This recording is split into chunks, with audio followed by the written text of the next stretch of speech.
45장 10절 봐요. 아버지의 아들들과 아버지의 손자들과 아버지의 양과 소와 모든 소유가 고센 땅에 머물며 나와 가깝게 하소서. 왜 이 말을 할까? 이제 애굽에 내려오라는 거지. 애굽에 내려오라는 건데, 이 때문에 이제 이들이 애굽에 내려오게 돼. 왜 그러냐면은 앞으로도 5해나 흉년이 더 계속 갈 건데, 안 내려오면 다 죽는다 그 말이지. 안 내려오면 다 죽을 거니까. 그러니까 내려오세요. 내려오시면은 제가 모시겠습니다. 그 대신 이제 오셔도 내 곁에 오지는 말고 저기 이제 고센 땅에 계십시오. 왜 그러냐면 고센 땅은 이제 왕궁하고 좀 떨어져 있지만은 저거지. 이제 나중에 우리 민족이 나중에 다 고국으로 돌아갈 겁니다. 돌아갈 때에 제일 유리한 장소가 고센 땅이야.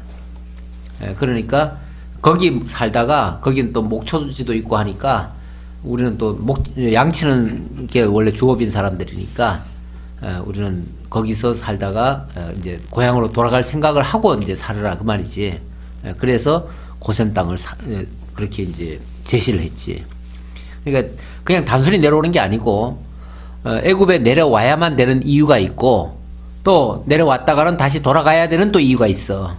그러니까 그것에 부응하려면 내려오되 고센 땅에 와서 살아야 된다. 이제 이 얘기를 하는 거지.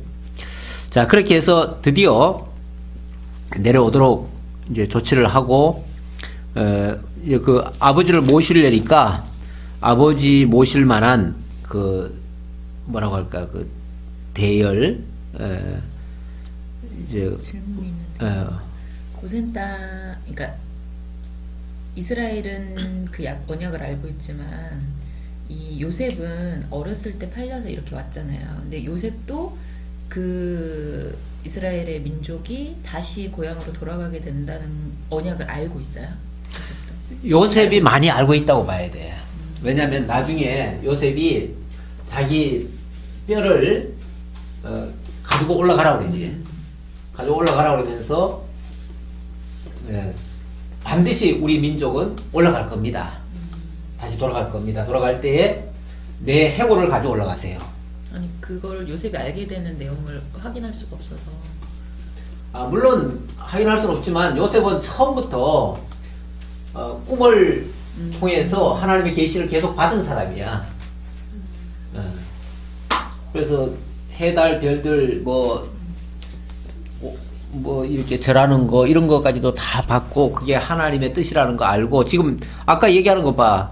나를 이곳에 보내신 것은 하나님이 보내신 겁니다. 이렇게 해석을 하잖아. 그러니까 하나님의 뜻을 굉장히 잘 깨달은 사람이지. 그냥 이 사람의 말이 뭐 그냥 사사롭게 들을 얘기는 아니야. 자, 그래서 일단 그건 알았다고 보고 뭐 그걸 우리가 뭐 정황까지 다 얘기할 필요는 사실은 없어요. 46장 이스라엘이 모든 소유를 이끌고 브엘세바에서 떠나 브엘세바에 이르러 그의 아버지 이삭의 하나님께 희생제사를 드리니 그 밤에 하나님이 이상 중에 이스라엘에게 나타나 이르시되 야고바 야고바 하시는지라. 그러면서 쭉 설명을 하지. 하나님이 이르시되 나는 하나님이라 내 아버지의 하나님이니 애굽으로 내려가기를 두려워하지 말라. 내가 거기서 너로 큰 민족을 이루게 하리라. 내가 너와 함께 애굽으로 내려가겠고 반드시 너를 인도하여 다시 올라올 것이며 요셉이 그의 손으로 내 눈을 감기리라 하셨더라.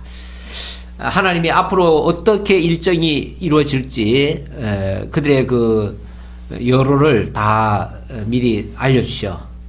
너희들 이렇게 될 거다. 이렇게 해서 애굽에 내려갈 것이고 또 때가 되면 다시 올라올 것이다. 내가 너의 아버지 이삭에게 이미 언약했던 대로 너에게도 이렇게 언약하마. 너 반드시 이렇게 될 것이다. 그리고 요셉이 그의 손으로 네 눈을 감기리라. 너는 애굽에서 죽는다 그 말이지. 애굽에서 죽을 것이다. 그러니까 하나님이 약속을 그러니까 애굽에 내려가는 것과 애굽에 내려가는 얘기는 이미 아브라함에게도 했잖아. 아브라함에게 15장에서 네 자손이 애굽에 내려가서 400년간 종살이 할 것이고 4대 만에 돌아올 것이다. 이 얘기를 했어. 그러니까 그런 약속이 이삭에게 전달되었고 또 이삭에게 전달됐다고 지금 이제 여기서 얘기하잖아. 나는 네 아버지의 하나님이다. 그러면서 결국 아버지에게 약속한 대로 너한테도 이렇게 얘기해 준다 하면서 이렇게 얘기를 해줘. 자, 그렇게 해서 이제 애굽으로 내려가요. 내려가는데 그 내려간 사람이 도합 뭐 70명이라고 그러죠. 도합 70명이 내려갑니다. 자, 그렇게 내려가고 자, 28절 야곱이 유다를 요셉에게 미리 보내어 자기를 고센으로 인도하게 하고 다 고센 땅에 이르니 요셉이 그의 수를 갖추고 고센으로 올라가서 그의 아버지 이스라엘을 맞으며 그에게 보이고 그의 목을 어금맞겨 안고 얼마 동안 울매. 예. 고센 땅이라는 데가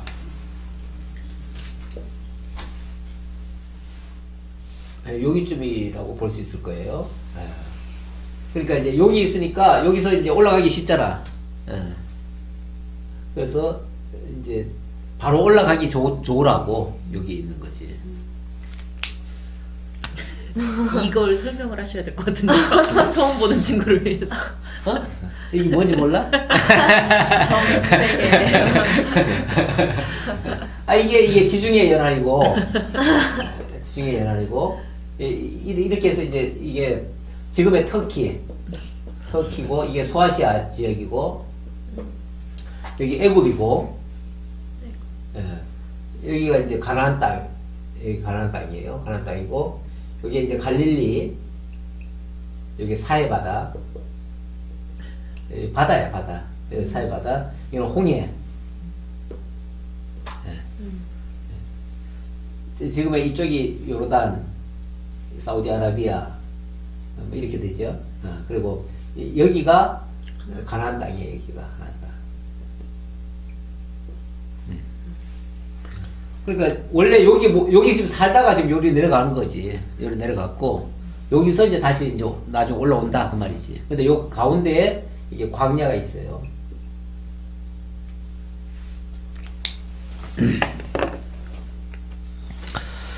자, 그 다음 47장. 목을 안고 울고. 자, 그래서 이제 드디어 상봉을 해서 29절 요셉이 그의 수를 갖추고 올라가서 목을 어금맞겨 안고 얼마 동안 울었다. 그러니까 이스라엘이 요셉에게 이르되 네가 지금까지 살아있고 내가 네 얼굴을 보았으니 지금 죽어도 조카도다. 우리 만족하면은 그런 소리 하지. 지금 죽어도 여한이 없다. 뭐 이런 얘기 하지. 그런 식으로 얘기했다는 거지. 그리고 이제 왕이 너 뭐 하는 사람이냐? 어디 살래? 그러니까 우리는 목축하는 사람입니다. 그래서 이 고센 땅에 살겠습니다. 그래가지고 고센 땅에 거하게 됐다. 이렇게 이제 이미 다 입을 다 맞춘 상태지. 맞춰가지고 왕이 뭐라고 얘기하면 그렇게 얘기하도록 했어요. 자, 그 다음 3절 47장 3절 바로가 요셉의 형들에게 묻되 너의 생업이 무엇이냐? 그들이 바로에게 대답하되 종들은 목자이온데 우리 선조가 다 그러합니다 하고 얘기했고 그렇게 해서 그 땅에 살게 됐다는 얘기하고 그 다음 7절 요셉이 자기 아버지 야곱을 인도하여 바로 앞에 서게 하니 야곱이 바로에게 축복하며 바로가 야곱에게 묻되 네 나이가 얼마냐? 야곱이 바로에게 아뢰되 내 나그네 길의 세월이 130년이니이다. 내 나이가 얼마 못되니 우리 조상의 나그네 길의 연조에 미치지 못하나 험악한 세월을 보내온 나이다. 이런 말에 나이가 130인데 얼마 안 됩니다. 우리 개념하고는 좀 다르지. 우리 개념에서는 근데 이제 옛날 이제 아브라함 때만 해도 벌써 뭐 160, 180 막 이렇게 나가지. 그리고 그 이전은 더 많고. 근데 점점 떨어져 가지고 지금 139세라고 하는데 139세면은 뭐 우리 그 조상들에 비하면은 좀 아직 얼마 안 됩니다. 그런 식이야. 그런 식인데 오늘 우리 개념하고 틀려. 그러니까 지금 그 환경이 사실은 노아 홍수 이후에 급격히 떨어져 가지고 환경이 많이 안 좋아졌어. 지금 안 좋아진 거고 앞으로도 많이 더 안 좋아지지 싶어. 지금 뭐 저기 북극이나 이런데 뭐 자꾸 막 녹는다고 하잖아. 그래서 지금 아마 기상 이변이 많이 일어날 거야. 지금 현재 그나마 이 80년 이 정도 지키고 있는 거는 굉장한 일이야. 네, 굉장한 그래도. 자, 그렇고 뭐 그건 중요한 얘기는 아니고요. 자, 그동안에 험악한 세월을 보내온 나이다라고 하는데 정말 요셉의 일생, 야곱의 일생이지. 야곱의 일생 드라마틱한 그런 파란만장한 그런 삶을 살았지. 막 천당과 지옥을 뭐 오르락내리락 하는 그런 삶을 많이 살았어. 지금 여기서도 정말 막판에도 그랬었고. 자, 그 다음 어디로 갈까요? 27장 47장 27절 이스라엘 자손이 애굽 고센 땅에 거주하며 거기서 생업을 얻어 생육하고 번성하였더라. 야곱이 애굽 땅에 17년간을 거주하였으니 그의 나이가 147세라. 147세에 이제 죽음을 맞게 돼. 맞게 되는데 죽기 전에 요셉을 불러가지고 이제 축복을 해주게 돼. 축복을 해주는데 축복하면서 하는 말이 애굽에 나를 장사하지 아니하도록 하라. 나 반드시 고향 땅으로 나를 장사해줘라 그 말이지. 왜냐하면 그 고향 땅에는 아브라함이 그 아내를 위해서 산 그 땅이 있어. 묘지가 있어. 그 막벨라 굴. 그 막벨라 굴에다가 그 유대인들은 굴을 이렇게 해놓고 굴 안에다가 시체를 그냥 갖다가 묶어서 갖다 넣어놔. 아마 그쪽은 조금 우리나라하고는 좀 다르게 좀 건조할 거야 아마. 건조해서 그런 게 좀 더 가능할지 모르겠는데 그런 식으로 이제 거기다가 장사하라 이렇게 이제 당부를 하고 그리고 그 다음 하는 일이 뭐냐면 이제 거의 다 이제 죽게 됐어. 48장 2일 후에 어떤 사람이 요셉에게 말하기를 내 아버지가 병들었다 하므로 그가 곧 두 아들 므낫세와 에브라임과 함께 이르니 이제 곧 다 죽게 됐다 이 말이지. 이제 마지막이야. 이제 마지막에 얼른 이제 두 아들을 데리고 가가지고 그 두 아들에게 축복해 달라고 요셉이 데리고 와. 이것만 봐도 요셉이 여기서 그냥 축복이라는 건 단순한 축복이 아니라 그 아버지로부터 쭉 물려온 그 신앙의 유산, 어찌 보면 하나님의 그 언약의 내용, 그거를 이 자식들한테 물려달라 그런 얘기야. 그런 개념이야. 그런 개념이니까 우리 인간적인 축복을 얘기하는 게 아니라고 이해를 해야지. 자, 그런데 그래서 두 아들에게 그러니까 손자지. 두 손자에게 축복을 하기 시작해. 축복하는데 뭐라고 축복하냐면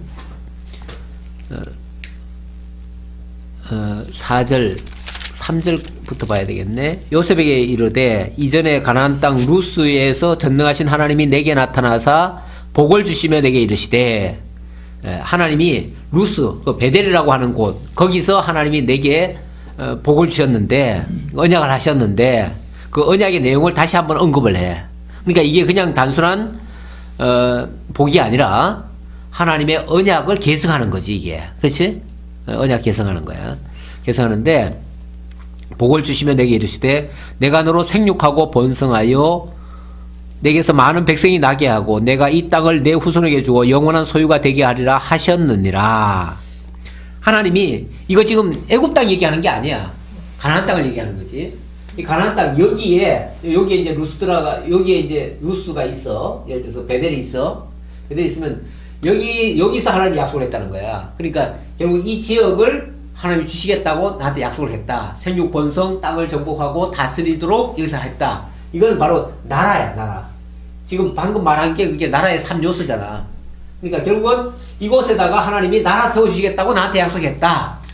이 약속을 너희 자손들에게도 내가 이제 전하겠다. 그 말이잖아. 그러니까 우리 하나님은 우리에게 이곳을 나라로 세우시겠다고 약속을 하셨으니 너희들 반드시 이곳으로 돌아가야 된다. 그 말을 하는 거지. 자, 그러면서 내가 애굽으로 와서 네게 이르기 전에 애굽에서 네가 낳은 두 아들 에브라임과 므낫세는 내 것이라. 르우벤과 시므온처럼 내 것이 될 것이요. 그러면서 너의 두 아들 바로 에브라임과 므낫세 두 아들이 에브라임, 므낫세 이 두 아들의 너처럼 내 아들이 된다.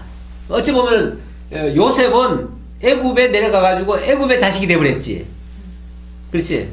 애굽의 자식이 됐는데 하나님은 너 대신 네 두 아들을 내 자식으로 만들겠다. 그 말이야. 그래가지고 이 두 아들이 두 손자가 결국은 야곱의 아들로 들어와. 야곱의 아들이 들어오니까 그럼 원래 야곱은 12명의 아들이 있었지? 12명의 아들이 있었는데 그 가운데 여기다가 만약에 두 아들을 그대로 다 포함하면 14명의 아들이 되어버리잖아. 엄밀하게 말하면 14명이 되는데 14명 중에서 요셉이 빠지고 그 다음에 또 레위가 빠져. 왜 레위는 또 빠지냐면은 하나님이 레위는 따로 하나님이 내 것이라 그렇게 얘기를 하셔. 레위는 내 것이라 하나님이. 그래가지고 당신을 섬기는 종으로 완전히 뽑아버려. 따로 빼내버려. 그래가지고 레위는 나만 섬기라 쉽게 말하면 그렇게 얘기하시는 거지. 그러니까 인간적으로 요셉의 자식이라고 하기보다는 하나님을 그렇지. 이제 야곱의 자식이라고 하기보다는 하나님을 섬기는 자로 이제 따로 뽑아버리고 그리고 결국은 두 명이 빠지니까 그 두 명의 자리에 에브라임과 므낫세가 들어와. 인간적으로는 요셉으로서는 굉장히 큰 영광일 수도 있어. 왜냐면 자기 두 자식을 아버지가 인정을 해가지고 앞으로 이스라엘 나라를 세우는 주역 가운데 두 사람이 되는 거 아니야. 자기 몫이 두 배가 되는 거지 결국은. 두 배가 되는 건데 원래 이 장자의 몫은 원래 두 몫을 줘. 장자는 두 몫을 줘. 그래서 모든 재산을 배로 줘. 근데 우리나라 법은 안 그렇더라고. 우리나라 법은 그냥 n분의 1로 나누더라고. 그런데 이제 원래 옛날에는 이 장자의 몫을 두 몫을 줬어. 그래서 이 에브라임과 므낫세 결국 둘을 장자로 인정한 거지. 인정하고 그렇게 해서 이렇게 조금 바뀐다는 거 그것까지만 이해하고 자 넘어갑시다. 자 그러는데 여기서 이제 축복을 할 때 무슨 축복을 합니까? 이스라엘이 9절 요셉이 그의 아버지에게 이르되 이는 하나님이 내게서 10절 볼까요? 10절 이스라엘의 눈이 나이로 말미암아 어두워서 보지 못하더라. 요셉이 두 아들을 이끌어 아버지 앞으로 나아가니 이스라엘이 그들에게 입맞추고 그들을 안고 요셉에게 이르되 내가 내 얼굴을 보리라고 생각하지 못하였더니 하나님이 내게 자손까지도 보게 하셨도다 하면서 13절 오른손으로는 에브라임을 왼손으로는 므낫세를 이렇게 축복을 해줘. 그런데 요셉이 두 아들을 데려왔어. 데려올 때 아무래도 아버지의 오른손이 형 에브라임에게 가도록 이렇게 하려고 했지. 므낫세가 므낫세가 형인가? 므낫세가 장자. 므낫세 장자예요? 17절 보니까 에브라임의 머리에서 므낫세의 머리로 옮기고자 해요. 어쨌든 자관 이 손에 맞추려고 아들을 이렇게 딱 세워놨는데 갑자기 눈도 어두운 양반이 야곱이 지금 그랬잖아. 분명히 눈이 어두워서 볼 수가 없었다고. 나이가 많아가지고 눈이 어두워서 볼 수가 없었대. 볼 수가 없었는데 이렇게 하는 거야. 아니 눈도 어두운 양반이 왜 이렇게 해? 뭘 알고 지금 이렇게 했다는 거지. 근데 결국은 하나님이 가르쳐 줬다는 얘기밖에 안 되지. 그랬더니 그 아들이 깜짝 놀래가지고 왜 아버지 왜 이렇게 하십니까? 이렇게 하셔야 됩니다. 하고서 다시 이걸 고쳐줘. 고쳐줬는데 뭐라고 그러냐면 나도 안다. 이러시면서 그러지? 몇 절이에요? 19절. 19절. 17부터 19절.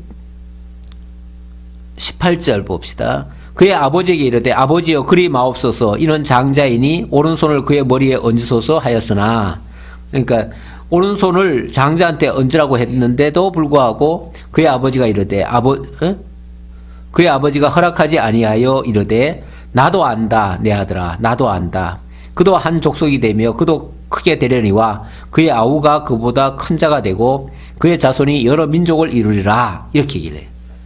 그러면서 어찌 보면 그 아우에게 더 큰 축복이 있을 것을 얘기를 해요. 그래서 에브라임 나중에도 그 지파가 에브라임 지파가 더 커. 그래서 에브라임 지파가 나중에 가면은 이스라엘을 세워. 북이스라엘을 세우고 므낫세는 어찌 보면 그냥 거기 종속되는 이런 경우가 되지. 자, 이렇게 해서 두 자식에게 축복을 해줘요. 그 다음에 49장으로 넘어갑시다. 49장은 야곱이 그 아들들을 불러 이르되, 이제 마지막 모든 자식들에게 그 축복을 해주는데 그 축복의 내용은 미래에 대한 예언이야. 그냥 단순한 축복이 아니고 하나님이 그 자손들에게 앞으로 어떻게 살며 무슨 일을 할 것이며 어떻게 하나님과의 관계를 맺을 것인가를 다 알려주는 그런 내용이 되는 거지. 야곱이 그 아들들을 불러 이르되 너희는 모이라. 내가 후일에 당할 일을 내가 너희에게 이르리라. 후일에 당할 일을 내가 너희에게 이르리라. 그 후일에 먼 훗날에 그들이 당할 일, 그러니까 단순한 일이 아니라 하나님께서 그들을 어떻게 섭리해 주실 것인지에 대한 것을 알려주겠다 그 말이지. 그러니까 인위적으로 사람들이 스스로 할 일 같으면 당할 일이라고 말하지 않지. 근데 하나님이 하시는 일을 그대로 받을 거니까 당할 일이라고 하는 거지. 그러면서 자 3절 루벤부터 합니다. 루벤아 너는 내 장자요 내 능력이요 내 기력의 시작이라. 위풍이 월등하고 권능이 탁월하다마는 물의 끓음 같았은즉 너는 탁월하지 못할 것이다. 물론 과거에 어떤 사건이 있어. 아주 안 좋은 사건인데 그 사건을 빌미로 해서 이 말을 하긴 하지만은 이건 하나의 동기는 되지만 근본 이유는 아니야. 근본 이유는 아니고 어떤 일이 일어나려면은 어떤 사건이 있고 그 사건을 빌미로 해서 그것 때문에 너는 이뤄야 된다. 이런 식으로 이제 논리가 가는데 어쨌든 그렇게 해서 이 루벤은 장자지만 장자의 역할을 못해. 그래서 나중에 보면은 누가 장자 역할을 하냐면은 영적으로는 그 유다 지파, 유다가 네 번째인데도 불구하고 그가 장자 역할을 하고, 그 다음에 육적인 장자는 이 요셉의 아들 에브라임이 또 장자 역할을 또 해. 육적으로는. 그래서 요셉에게는 두 몫의 그 축복을 해주고 또 영적으로는 유다 지파에게 엄청난 축복을 해줘. 자, 그 다음 5절 시므온과 레위는 형제요 그들의 칼은 폭력의 도구로다. 내 호나 그들의 모임에 상관하지 말지어다. 내 영광아 그들의 집회에 참여하지 말지어다. 그들의 분노대로 사람을 죽이고 그들의 혈기대로 소의 발목 힘줄을 끊었음이로다. 그 노여움이 혹독하니 저주를 받을 것이요 분노가 맹렬하니 저주를 받을 것이라. 내가 그들을 야곱 중에서 나누며 이스라엘 중에서 흩으리로다. 사실 이 시몬과 레위는 참 안 좋은 얘기를 들었어. 안 좋은 예언을 들었는데 그들이 칼을 썼어.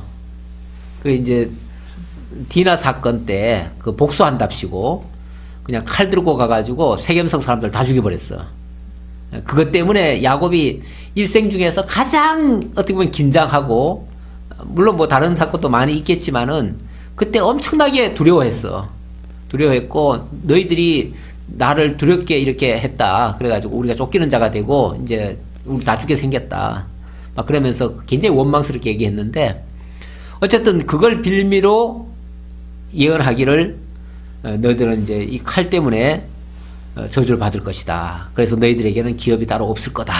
그 특징이 뭐냐면 이들이 받은 저주 가운데 특징은 기업이 없다는 거. 첫째는 기업이 없어요. 두 번째는 흩어져 살 것이다. 흩어져 살게 된다. 그랬는데 기업이 없다는 말은 이 시므온 지파도 제대로 된 기업이 없어요. 그래서 빌부터 살아. 빌부터 살고 이 레위 지파는 특히 하나님이 기업 따로 안 줘. 아예 따로 안 주고 레위는 내가 기업이 되어주겠다 하시면서 이스라엘 그 다른 지파들처럼 기업이라는 말은 쉽게 말하면 땅이라든지 이런 걸 얘기하는 건데 살 지역을 안 줘. 안 주고 그 대신 내가 줄게 그래 하나님이. 어떻게 주냐면은 각 지역마다 11조를 내게 해. 한 지파당 한 48개 정도의 성읍을 주거든. 48개 정도의 성읍을 주는데 그 중에 11조를 내게 해. 그럼 한 5개 정도가 되겠지. 한 5개 정도의 성읍을 받아. 그곳에다가 레위 지파를 살게 해.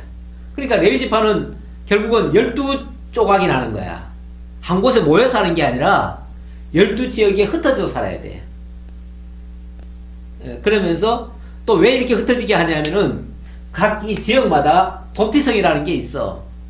그리고 또 그곳에서 이 도피성마다 제사장들이 있고 제사장들이 사는 날 동안 죄인들이 거기 들어와 가지고 거기서 보호를 받아. 그 뒤치다거리를 레위인들이 해야 돼.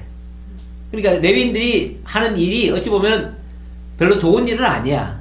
지금으로 말하면 각 지역마다 구치소가 있는데 구치소 소장 노릇을 하든지 아니면 거기서 이제 뒤치다거리 뭐 그런 일을 하는 거야. 예를 들어서 그리고 또 성전에서 제사 드릴 때 제사 드리는 역할을 해.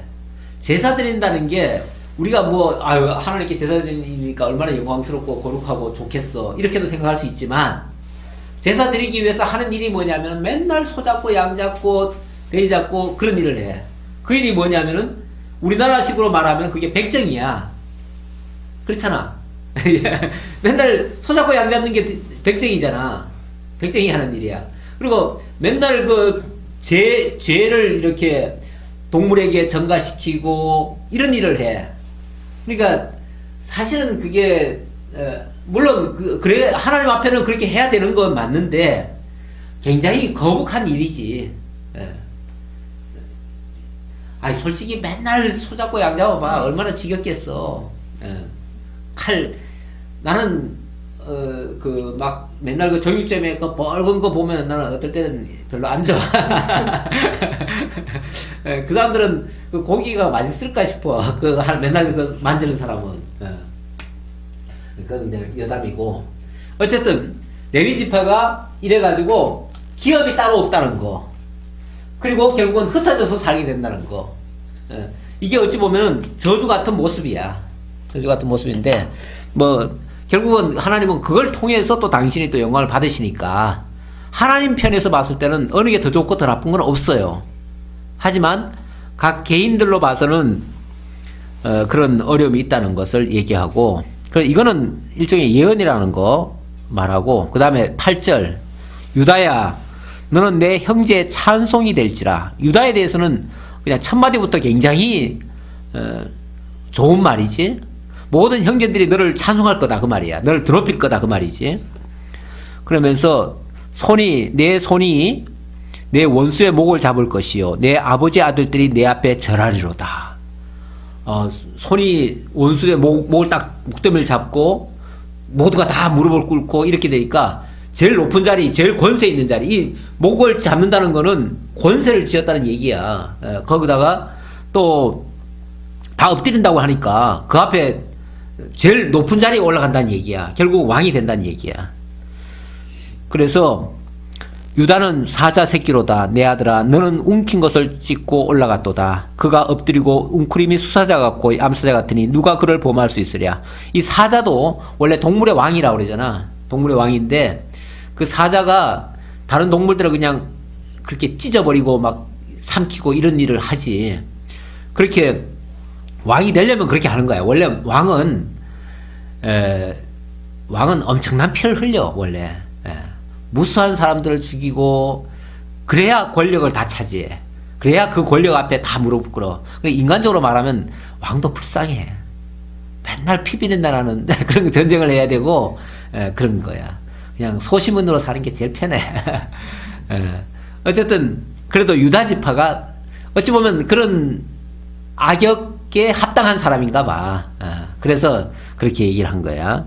뭐 악역이라고까지는 얘기할 수는 없지만 어쨌든 그 역할을 맡을 사람이야.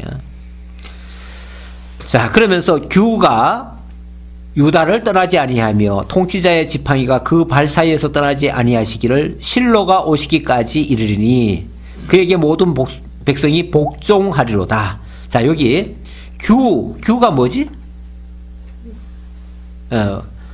규를 우리 성경에 보니까 주석에다가 홀이라고 했어. 그러니까 홀이 더 쉬운 말 같은데 규라고 해놓으니까 더 어려운 말 같아. 선생님 처음 들어보지? 나만 처음 들어보나? 이건 이제 왕의 표징이야, 표징물. 왕의 상징물인데 결국 왕 된다는 얘기고 언제까지냐면은 통치자의 지팡이가 그 발 사이에서 떠나지 아니하시기를 실로가 오시기까지. 그래서 이 실로가 오시기까지란 말은 실로는 그리스도의 애칭이라고 할 수 있어. 결국 그리스도를 가리키는 표현이야. 그러니까 앞으로 하나님께서 메시아를 보내주실 건데 그 메시아가 오실 때까지는 왕 노릇할 것이다. 그러니까 메시아가 오시면은 메시아가 이제 만왕의 왕 되니까 이제 더 이상의 왕은 필요가 없는 거지. 그래서 역사적으로 보면 예수님이 오실 때까지 그 왕의 자손들, 왕손들이 쉽게 말하면 계속 왕노릇하고 또 나중에는 물론 뭐 제도적으로는 왕이 없어졌지만은 그래도 왕의 가문이라는 것은 계속 유지가 됐는데 예수님 오신 이후에는 완전히 그게 사라지지. 그래서 더 이상 왕 제도가 이스라엘에 없어요. 그렇게 돼요. 자, 그래서 결국은 메시아가 오실 때까지 육적으로 유다의 자손들이 왕노릇 하게 될 것이다 라고 예언이 된 거예요. 그 다음 다른 지파들은 뭐 스불론은 해변에 거주하리니 그러면서 그 시돈 지역, 그 경계가 시돈까지다. 그러니까 시돈 지역을 유업으로 받을 것이다. 기업으로 받을 것이다 라는 뜻이고, 이사갈은 꿇어앉은 건장한 나귀로다. 우리 사이에 꿇어앉은 건장한 나귀로다. 그러면서 각각 그 특징이 이렇게 쭉 나타나요. 그래서 나중에 보면은 나중에 그들이 기업을 얻는 땅들이 다 그런 특성들을 가지고 있어. 그렇게 설명할 수 있고, 단은 16절 이스라엘의 한 지파같이 그의 백성을 심판하리로다. 단은 길섭의 뱀이요 새길의 독사로다. 말굽을 물어서 그 탄자를 뒤로 떨어지게 하리로다. 이 단지파에 대해서는 좀 특이하게 예언을 했는데, 이 단지파가 나중에 사사기에 보면은 처음엔 기업을 제대로 못 얻어.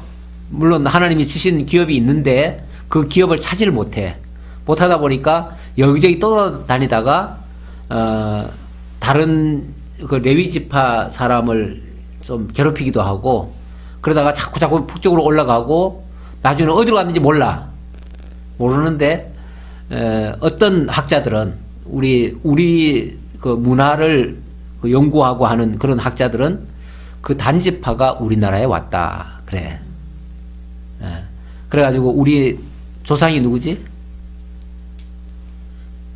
단군이라고 그러잖아. 단군이란 말이 단임금이란 얘기야. 단임금.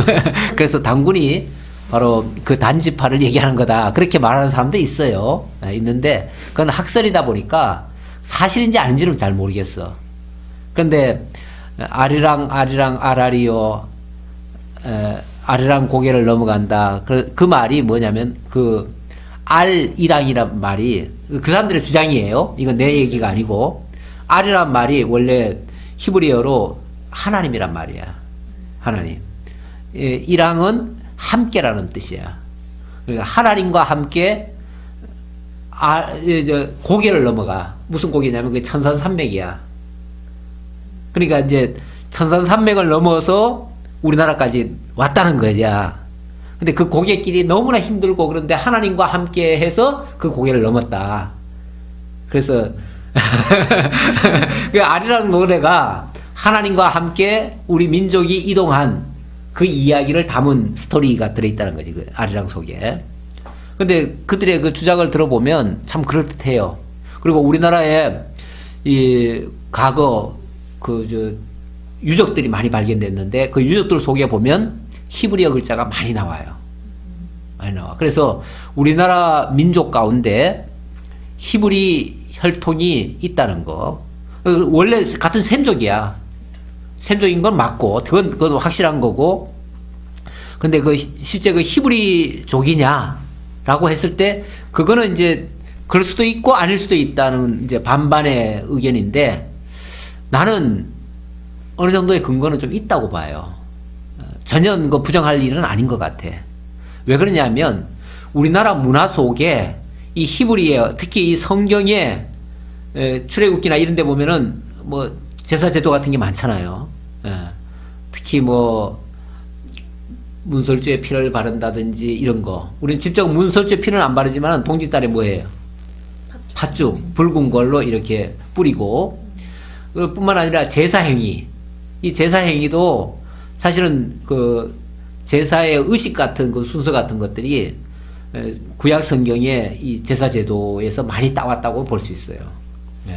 그래서 그런 유사한 문화가 많이 있고, 어떤 축제 문화 같은 것도 그 히브리의 그런 문화가 많이 들어왔다고 봐요. 그래서 완전히 부정할 수는 없다. 어느 정도의 근거는 있는데, 다만 이 하나님의 그 존재에 대해서 우리는 유난히 하늘을 경외하는 민족이라고 그래. 우리 민족을. 그래서 천신을 옛날부터 섬겼어. 천신을 섬겨왔고, 그래서 우리 토속 종교에도 하나님의 개념이 굉장히 강해. 그래서 그런 부분에서 어느 정도는 설득력이 있다라고도 볼 수 있는데, 그건 뭐 다만 학설이니까, 아직까지 발견되기 전까지니까 그 정도까지만 알고 있으면 되겠습니다. 다만 우리가 전혀 하나님과 무관한 자들은 아니다. 하나님과 좀 촌수가 멀어서 그렇지 분명히 이렇게 연결되어 있다. 그래서 유난히 우리 민족이 전 세계적으로 보면은 제2의 예루살렘이라고 할 만큼 이 기독교의 그 신앙이 굉장히 폭발적으로 일어났던 곳이기도 하고, 또 전 세계적으로 이렇게 하나님을 잘 섬기는 민족 가운데 하나예요, 우리가. 그런 부분도 간과할 수 없는 부분이다. 그래서 이 단지파에 대한 이야기가 전혀 무관한 건 아니다. 또 어떻게 누가 일부러 그렇지는 않았겠지만 실제 우리나라의 조상이 단군이라는 말도 있고, 그러니까 그 이전에도 혹시 있었을지는 모르겠는데 그 단지파가 와가지고 우리를 장악하고 지배했을 수도 있다. 그 정도까지는 우리가 이해할 수 있다 그 말이죠. 자, 이런 식으로 하고 그 다음 베냐민 한번 볼까요? 베냐민. 요셉 얘기를 해야겠죠. 요셉 22절. 요셉은 무성한 가지 곧 샘 곁에 무성한 가지라 그 가지가 담을 넘었도다. 활 쏘는 자가 학대하며 적개심을 가지고 쏘았으나 요셉의 활은 도리어 굳세며 그의 팔은 힘이 있으니 이는 야곱의 젖는 자 이스라엘의 반석인 목자의 손을 힘입으리라.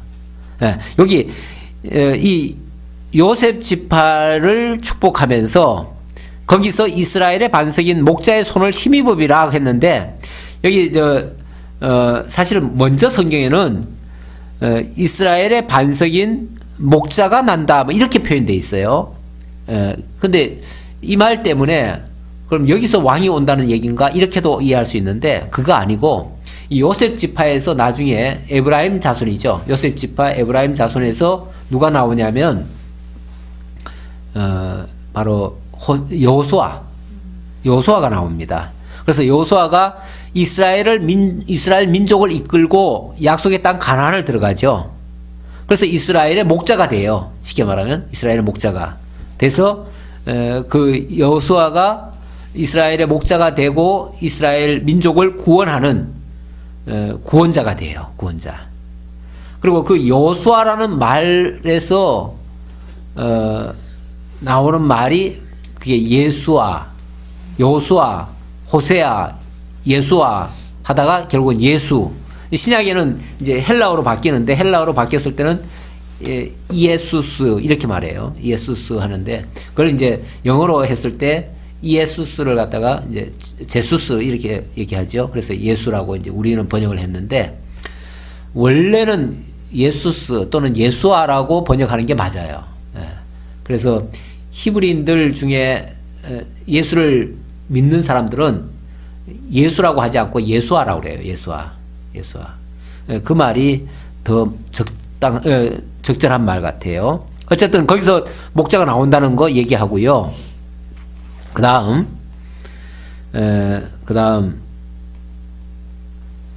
몇 절입니까? 27절 끝에 볼까요?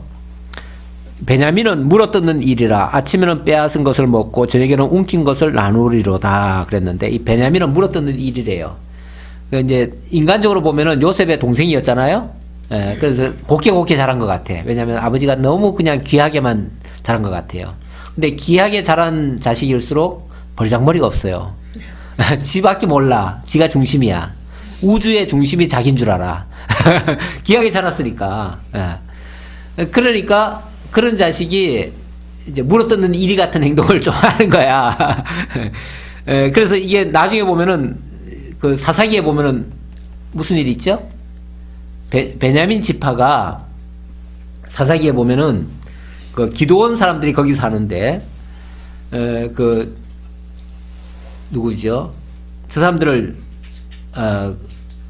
그 레위 지파 한 사람이 자기 아내를 찾으러 갔다가 돌아오는 길에 이 베냐민 지파 지역에 잠시 머물러요. 하룻밤 자요.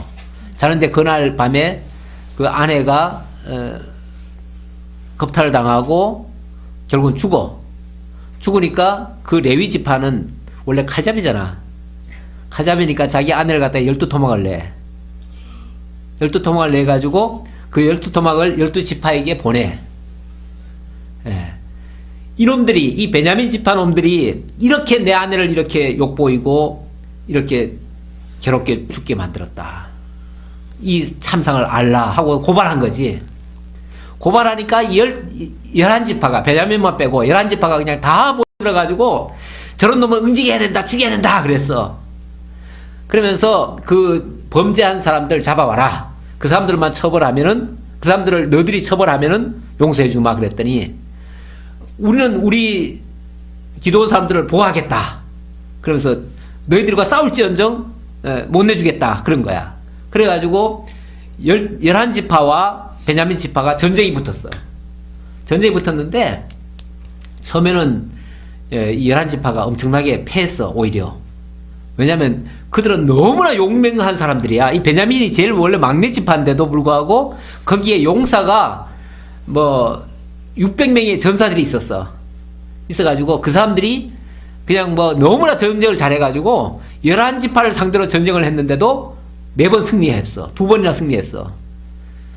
그러니까 그들이 막 약이 얼마나 올 거 아니야. 그러니까 저놈들한테는 이제 죽어도 이제 저놈들하고는 결혼도 안 하고 앞으로 상종도 안 하고 우리 형제로 취급도 안 하고 이제 막 씨를 말려버리겠다 해가지고 그냥 전면전을 벌였는데 전면전 벌려가지고 진짜 600명 남고 나머지는 다 죽었어. 베냐민 지파가 다 죽었어. 근데 문제는 막 그 집들도 다 약탈해가고 자식들도 다 죽여버렸어. 아내들도 다 죽여버리고. 그러고 나니까 남자들 600명 남은 거야. 그러니까 이게 자칫하면은 나중에 정신을 차리고 보니까 우리가 지금 무슨 짓을 했나. 한 민족이 멸해지게 생겼어. 한 지파가 이지러졌어. 더군다나 아내들도 안 주기로 했으니까, 우리 딸들을 안 주기로 했으니까 앞으로 자식도 못 낳을 것 같아. 그렇게 되면 완전히 이제 그 베냐민 지파가 끝장날 거 아니야. 그러니까 베냐민 지파한테 나중에 그냥 어떤 빌미를 주려고, 그 아내를 취할 수 있는 그 기회를 주려고 일부러 축제를 벌리지. 축제를 벌려가지고 이 축제에 나와서 춤추는 여자들 잡아가서 그냥 결혼해라. 이렇게.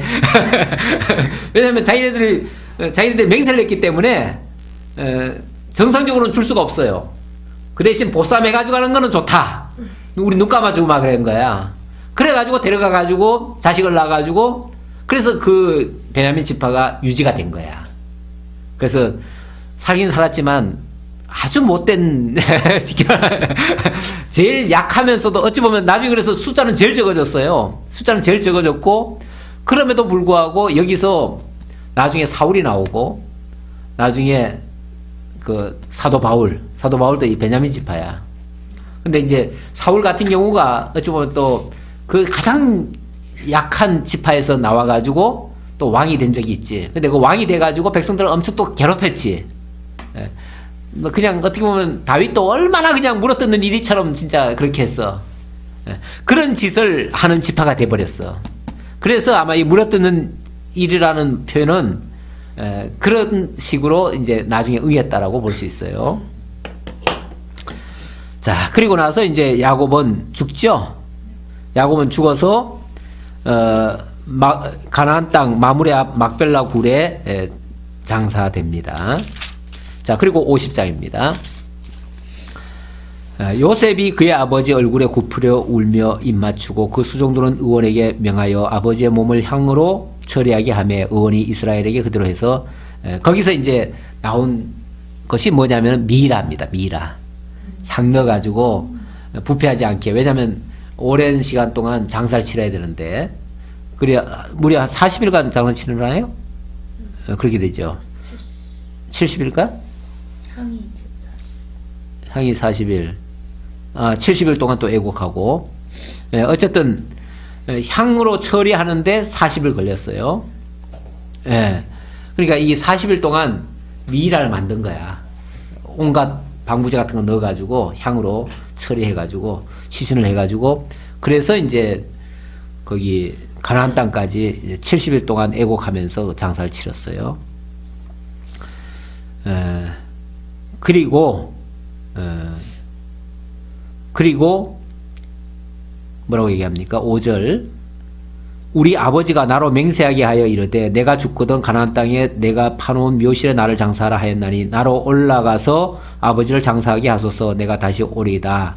그래서 이제 허락 받고 직접 바로의 총리가 가나안 땅까지 가가지고 장례를 치르고 왔죠. 자, 그 다음 15절입니다.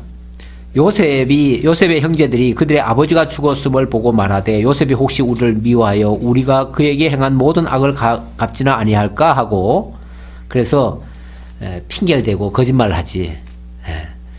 왜냐하면 후환이 두렵잖아. 후환이 사람은 죄 지으면 항상 두려워 떨어요. 죄가 떨게 해. 그래가지고 저는 아버지가 있어서 봐줬지만은 이제 아버지도 없으니까 아마도 우리를 죽이지 않겠는가 이런 이제 염려를 하는 거지. 그래가지고 뭐라고 핑계를 대냐면 아버지가 그런 소리 한 적도 없는데 아버지가 살아계실 때에 우리한테 그렇게 얘기했습니다. 요셉아, 너는 절대 형제들을 죽이면 안 된다. 형제들 보복하면 안 된다. 이렇게 용서하고 서로 사랑하고 살아라. 이렇게 얘기했다는 거예요. 그랬더니 이 말이 요셉이 너무 가슴이 아파. 요셉은 전혀 그런 마음이 없는데 그런 말을 하니까 그것도 거짓말로 그렇게 얘기를 하니까 결국 자기를 못 믿고 있다는 얘기 아니야. 그래서 요셉이 막 울어요. 통곡을 하죠. 하매 17절 끝에 하매 요셉이 그들이 그에게 하는 말을 들을 때 울었더라. 그의 형들이 또 친히 와서 요셉의 앞에 엎드려 이르되 우리는 당신의 종들이니이다. 요셉이 그들에게 이르되 두려워하지 마소서 내가 하나님을 대신하리이까. 여기서 이제 또 다 이렇게 절을 하잖아요. 이 절하는 것이 물론 뭐 앞에서도 절하는 게 나왔지만은 결국 이 형제들이 요셉이 어렸을 때 17세에 어렸을 때에 그때 꿈을 꿨을 때 형제들의 단들이 다 자기한테 절하는 모습이 있었잖아요. 그게 바로 이렇게 이루어졌어요. 그러니까 그 꿈이 그냥 꿈이 아니라 앞으로 되어질 것에 대한 꿈이었던 거죠. 그 꿈을 하나님께서 미리 알게 해주었고 그렇게 된다고 바른 소리 했었는데 그게 미움을 받았었는데 결국은 그대로 된 거죠. 자기들이 다 그렇게 자발적으로 무릎을 꿇게 됐죠. 근데 이제 여기서 요셉이 뭐라고 반응을 하냐면 걱정하지 마세요. 두려워하지 마세요. 내가 하나님을 대신하리까. 내가 하나님을 대신하리까 이렇게 말해요.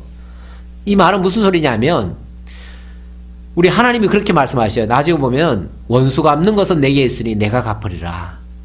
너희들이 갚지 말아라 그 말이죠. 우리는 가끔 뭐 악한 일이 있거나 우리 뭐 억울한 일을 당하면은 원수 갚겠다 그러잖아요. 근데 그 원수 갚는 것은 하나님은 성경에서는 절대 원수 갚지 말라고 그래요. 왜? 원수 갚는 것은 내게 있으니 하나님께 있다 그 말이에요. 하나님이 심판하시고 모든 것에 잘못되고 잘되고는 하나님이 판가름하실 거다 그 말이죠. 그러니까 하나님께 맡겨두라 그 말이야. 괜히 내가 원수를 갚겠다고 하면 내가 뭐 하는 거죠? 내가 죄 짓는 거지. 내가 피를 묻히는 거지. 내가 피를 묻히면 똑같은 자가 돼버리지. 그렇죠? 상대방이 나한테 피를 묻혔다고 해서 나도 피를 묻히면 똑같은 자잖아. 그런데 상대방은 내게 피를 묻혔음에도 불구하고 나는 거기에 보복을 안 하면 그러면 하나님이 갚아주신다는 거예요. 내가 갚는 게 더 낫겠어요? 하나님이 갚는 게 더 효율적이겠어요? 하나님 갚는 게 훨씬 낫지. 내가 갚아봤자 주의밖에 더 하겠어? 근데 하나님이 갚으면 저 지옥까지 보내잖아. 그러니까 완전한 하나님이 심판을 해버리시잖아. 그러니까 하나님이 갚는 게 훨씬 나아요. 괜히 우리가 섣불리 원수 갚으려다가 잘못하면 우리가 더 당해. 그리고 원수 갚는 것도 분명히 죄이기 때문에 내가 처벌받을 수도 있어. 그러니까 내가 상대방이 날 미워한다고 해가지고 내가 원수 갚고 내가 미워하고 하는 거는 바보 같은 짓이에요. 그냥 하나님께 맡겨요. 그럴 때 그래서 로마서에 보면은 그 나를 대적하고 원수들의 머리에다가 숯불을 얹으라는 말이 있어요. 숯불을 얹으라는 말은 오히려 원수들이 내게 뭐 할 때 우리 왜 속담에 그런 거 있잖아요. 미운 놈 떡 하나 더 주라고 그런 말 있잖아요. 미운 놈한테 왜 떡을 줘요? 떡을 주면 그 친구가 내게 부끄러워해요. 얼굴이 뜨뜻해져요. 그게 마치 원수의 머리에 숯불을 얹는 것과 같아요. 그러면은 나는 사랑을 베풀었는데 상대방은 너무 얼굴이 화끈하지. 그렇잖아요. 더 미안하고 더 죄스럽고 이런 모습이 나오죠. 물론 뭐 아무 죄나 그냥 무조건 다 용서하는 것이 상책은 아니에요. 그건 상책은 아닌데 어쨌든 내 입장에서 원수를 갚지는 말라는 거죠. 그거는 별로 바람직한 방법은 아닌데 여기도 요셉도 그렇게 얘기합니다. 내가 하나님을 대신하리까 당신들은 나를 헤아려 하였으나 분명히 사실대로 얘기해야 돼. 무조건 용서해 준다는 게 아니야. 당신들은 나를 헤아려 하였으나 하나님은 그것을 선으로 바꾸사 이렇게 얘기하잖아요. 당신들이 그 못된 짓들이 나한테는 결과적으로는 하나님이 선으로 바꿔주신 거다. 결국 모든 것이 합력하여 아까 선을 이룬다 그랬잖아요. 그들의 그 원수 갚는 그들의 그 악한 행동까지도 결국은 선으로 만들어주신 분이 하나님이에요. 선으로 바꾸사 오늘날과 같이 많은 백성의 생명을 구원하게 하시려 하셨나니 당신들은 두려워하지 마소서. 내가 당신들과 당신들의 자녀들까지 기르리이다 하고 그들을 간곡한 말로 오히려 위로했대요. 오히려 걱정하지 못하도록 그렇게 하고 그랬대요. 자, 그리고 나서 요셉의 마지막입니다. 요셉이 그의 아버지 가족과 함께 애굽에 거주하여 110세를 살며 에브라임이 자손 3대를 보았으며 므낫세의 아들 마길의 아들도 요셉의 스라에서 양육되었더라. 자, 그리고 마지막 당부입니다. 요셉이 그의 형제들이 이르되 나는 죽을 것이나 하나님이 당신들을 돌보시고 당신들을 이 땅에서 인도하여 내사 아브라함과 이삭과 야곱에게 맹세하신 땅에 이르게 하시리라. 중요한 말이죠. 이게 일찍이 아브라함, 이삭, 야곱에게 언약했던 내용인데 그것이 야곱을 통해서 다시 요셉에게로 계승이 되어지고 그 계승된 것이 12지파에게 그대로 전수가 됩니다. 그래서 물론 요셉의 입을 통해서 증거되지만은 결국 이스라엘 민족에게 그렇게 약속한 것을 반드시 이루어진다는 것을 다시 한번 확약을 해주는 거죠. 자, 그러면서 요셉이 또 이스라엘 자손들에게 맹세시켜 이르시기를 또 한 가지 합니다. 하나님이 반드시 당신들을 돌보시리니 당신들은 여기서 내 해골을 메고 올라가겠다 하라 하였더라. 예, 요셉의 마지막 당부, 예, 약속의 땅 가나안, 예, 가나안 땅이 바로 약속의 땅이라는 거, 약속의 땅이라는 거 얘기하고, 두 번째는 내 해골을 가지고 올라가라. 해골. 해골이라고 단어가 끔찍하긴 한데 어쨌든 이제 이 요셉이니까 틀림없이 뭐 할 거예요? 미라 만들겠죠. 미라 만들어. 왜냐면 이게 어찌 보면 애굽의 장례 문화이기도 해요. 특히 그 왕족들은 미라를 만들어요. 이 만드는 이유 중에 하나가 뭐냐면은 그렇게 만들어 놔야 몇백 년이 지나도 안 썩죠. 그래서 앞으로 이제 400년 후에 이 미라를 가지고 올라가는 거죠. 네. 그래서 가지고 올라가도록 여기서 당부하는 거예요. 이건 지금 맹세한 건 아니죠? 네. 이거는 그때 가지고 올라가라는 거예요. 그러니까 아까 야곱은 바로 가서 장례 치렀는데 여기서는 이 해골이 쉽게 말하면은 애굽 땅에 머물러 있는 거예요. 애굽 땅에 왕의 묘실 같은 데 있겠죠. 있는데 400년 후에 반드시 우리 민족 올라갑니다. 올라갈 거니까 올라갈 때는 당신들만 올라가지 말고 내 해골 가지고 올라가세요. 이 말이에요. 왜 이 말을 강조하지요? 이 가나안 땅은 하나님 약속한 땅이고 이 땅에는 우리 민족이 반드시 올라간다는 걸 강조하려고 그러는 거죠. 그거를 하나의 그냥 말로만 하는 게 아니라 이렇게 어떤 상징물 같은 걸 가지고 올라감으로써 우리 민족이 반드시 그곳에 가서 산다고 하는 거, 그걸 강조하는 겁니다. 우리 하나님이 이렇게 약속하시고 또 사람들에게 실제로 그걸 다 알려주고 그대로 역사 속에서 이루어내십니다. 그래서 하나님의 말씀은 살았고 운동력이 있는 말씀이에요. 다시 말하면 말로서 끝나는 게 아니고 우리 인간의 말은 그냥 말로 끝나잖아요. 대부분 말로 끝나는 게 아니고 그 말이 실제로 역사를 해요. 살아있어요. 그래가지고 실제로 때가 되면은 그 말씀이 사건을 일으키고 역사를 만들어내요. 그래서 하나님의 말씀은 살았다는 거예요. 그리고 운동력이 있다는 거예요. 그것이 정말 죽은 자도 살릴 듯이 정말 잃어버린 이 가나안 땅을 다시 회복하고 그 땅이 이스라엘 민족이 살아가는 그 땅으로 만들어 주신다는 거예요. 이렇게 하나님의 역사는 현재도 진행형입니다. 그대로 살아서 역사하시는 말씀입니다. 이게 과거의 옛날 이야기로만 들리는 것이 아니고 지금도 그 말씀, 그 언약 그대로 역사 속에서 이루어지고 있고 그리스도를 통해서 영원한 하나님의 나라 언약으로 그대로 이루십니다. 제가 이 하나님의 언약 성취 섭리도 이걸 하나 복사했는데 이거는 여러분들이 이걸 두시면서 성경 읽을 때 이거 도표 하나만 봐도 어떤 내용으로 성경이 구성되어 있구나라는 게 아마 한눈에 보일 것 같아요. 몰라, 내가 했으니까 나는 보이는데 여러분들은 보이는지 안 보이는지 모르겠지만 그래서 성경 읽을 때 이걸 참고하시면 좋아요. 모든 것은 이렇게 하나님의 영원한 계획, 다시 말하면 예정과 작정에 의해서 창조되어지고 또 그 언약의 대상인 인간에게 약속이 이루어지고 언약이 선포되어지고 그리고 역사 가운데서 이 언약이 이루어져 가요. 이루어지는데 그 언약의 핵심에는 하나님의 나라와 하나님의 의에 대한 약속이 있어요. 그 약속이 나라는 역사서 속에서 이루어지고요. 그리고 그 역사서 속에서 이루어진 것이 찬양서를 통해서 찬양이 되어지고요. 하나님이 하셨다는 것이 인정이 되니까 하나님을 드높여 찬양하고 그리고 그 하나님의 의에 대한 언약은 이 선지서를 통해서 이루어져요. 이루어지고 그 이루어진 그 언약은 장차 미래의 그리스도를 통해서 이루실 것에 대한 실체적인 예언이 되어져요. 그 예언이 바로 신약에 와가지고 그리스도를 통해서 이루시는데 예수님이 직접 성취하시는 내용이 바로 사복음서에서 기록이 되어 있고, 그리고 선지서나 요한계시록에서는 그 언약의 말씀대로 이 땅에 하나님의 나라가 임하고, 우리 예수님의 그 주기도문에 보면은 하나님의 뜻이 하늘에서 이룬 것 같이 땅에서도 이루어지이다 그러잖아요. 그 뜻이 바로 하나님의 영원한 언약이에요.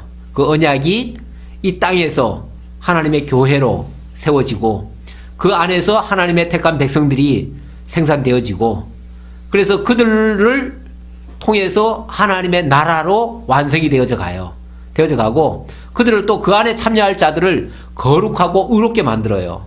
그것이 선지서에서 무장시키고 이렇게 성장하게끔 이렇게 만들어가요. 그렇게 해서 궁극적으로 영원한 찬양이 이루어져요. 그래서 요한계시록에 가면 이렇게 해서 하나님의 언약대로 하나님의 나라가 이루어지고 하나님의 의가 이루어지면 그것을 깨달은 모든 천상천하, 사실 요한계시록의 내용은 이 지상교회도 이야기하지만 지상교회는 고난받는 교회의 모습이고 천상교회는 승리한 교회의 모습이에요. 그래서 이렇게 고통스러운 지상교회가 마침내 이렇게 승리해서 하나님께 할렐루야 영광을 돌리고 찬양을 돌린다 하는 내용이에요. 예, 그 내용. 그래서 이 요한계시록은 저 먼 미래에 대한, 우리가 봤을 때는 저 미래사죠. 미래사니까 예언서라고 하지만은 실제로는 그것이 영원한 찬양으로 이루어져 있기 때문에 찬양서라고도 할 수 있어요. 그래서 요한계시록은 신약 성경의 시편과 같은 내용이다. 찬양의 내용이다. 이렇게 말씀드릴 수 있어요. 이렇게 되어지면 이제 궁극적으로 완성된 하나님의 나라에 의로운 하나님의 백성들이 영원토록 하나님 찬양하면서 살게 될 거예요. 이것이 성경 전체의 내용이에요. 이걸 내가 압축적으로 만들어 놓은 것이 이 도표입니다. 여러분들 놔두시고 참고하면서 성경 읽을 때 이 정도의 선에서의 이야기겠구나 하고 이렇게 비춰가면서 보시면은 이해가 좋으리라 생각합니다. 기도하겠습니다. 아버지 하나님 감사합니다. 오늘까지 우리 창세기를 통해서 하나님의 놀라운 언약의 내용과 그 언약이 역사 속에서 어떻게 이루어져 가는지를 살펴보았습니다. 하나님의 말씀은 한번 던져진 것으로 끝나는 것이 아니라 정말 살아서 운동력이 있어서 그대로 역사되어짐을 오늘도 깨달았습니다. 하나님 지금도 살아계시고 지금도 그 언약의 말씀대로 그리스도를 보내셔서 우리를 구속해 주시고 영원한 하나님의 나라를 참여할 수 있도록 이루어 가시는 것을 깨닫습니다. 너무나 감사하고 그 믿음을 가진 우리들이 이 세상 살아갈 때에 어떠한 악한 일을 만나더라도 하나님께서 요셉을 형통케 하시는 역사였음을 깨닫듯이 우리도 이 세상 가운데 일어나는 모든 어려운 일들, 힘든 일들도 다 하나님의 선한 뜻을 이루어 가시는 과정인 줄 알고 감사함으로 받고 기쁨으로 여기며 오히려 하나님 찬양하는 하나님의 친백성들 다 되도록 함께해 주옵소서. 예수님의 이름으로 기도하옵나이다. 아멘.